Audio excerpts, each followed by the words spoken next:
السلام علیکم ورحمۃ اللہ وبرکاتہ۔ آئے ہم آپ کو بتاتے ہیں کہ اسلام میں شب برات کی کیا حقیقت ہے، کیا یہ جائز ہے؟ پہلی بات، 15 شعبان کی رات کو خاص طور پر منانا دین سے ثابت نہیں، قرآن اور صحیح سنت میں اس کا کوئی واضح حکم نہیں ملتا۔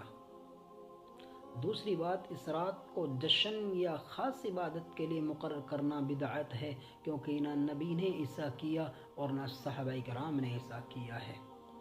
تیسری بات، اس رات کی فضیلت پر جو احادیث بیان کی جاتی ہیں ان میں زیادہ تر ضعیف یا غیر معتبر ہیں۔ چوتھی بات، اس رات کی خاص نمازیں جیسے 100 رکعت یا مخصوص دعائیں شریعت سے ثابت نہیں ہیں۔ پانچویں بات، نبی پاک صلی اللہ علیہ وسلم نے کبھی 15 شعبان کی رات کو خاص عبادت کے لیے نہیں منایا اور نہ ہی صحابہ کرام رضی اللہ تعالی عنہم اجمعین نے۔ چھٹی بات، مساجد میں جمع ہو کر اس رات کو خاص انداز سے منانا یا اسے بہت زیادہ فضیلت والی رات سمجھنا بعد کے زمانے کی دین ہے، سنت نہیں ہے۔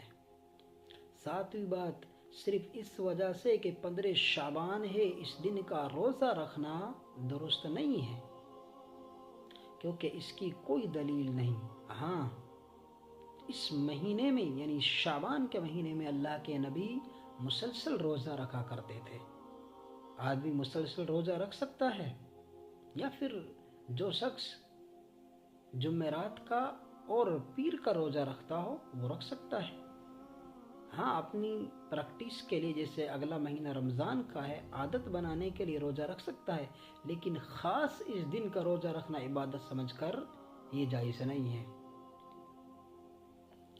آٹھویں بات، عبادت کا اصول یہ ہے کہ وہ قرآن اور صحیح سنت سے ثابت ہو، صرف نیت کا اچھا ہونا کافی نہیں ہے۔ نویں بات، دین میں کسی دن یا رات کو خاص قرار دینا صرف اللہ اور اس کے رسول کا حق ہے، ہم اپنی طرف سے کچھ مقرر نہیں کر سکتے۔